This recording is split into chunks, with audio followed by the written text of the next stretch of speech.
Has Halo Campaign Evolved keep crashing during the Keys mission on your Windows PC? If the game freezes, closes to the desktop, shows a fatal error, or crashes at the same point in the mission, this tutorial will show you how to fix the problem. First, open your browser. Search for NVIDIA App Download. Click on NVIDIA App Download.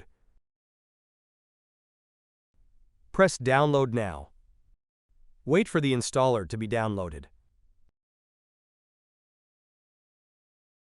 Double-click the installer you just downloaded.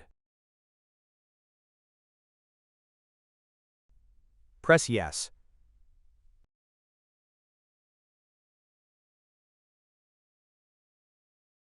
Press on Agree and Continue.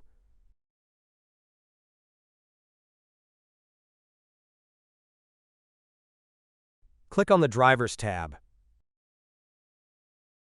Click on Check for updates. Now press Download.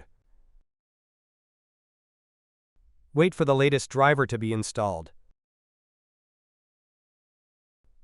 Press Install. Press Yes. Select Express Installation. Press Continue. Now wait for the latest NVIDIA to be installed.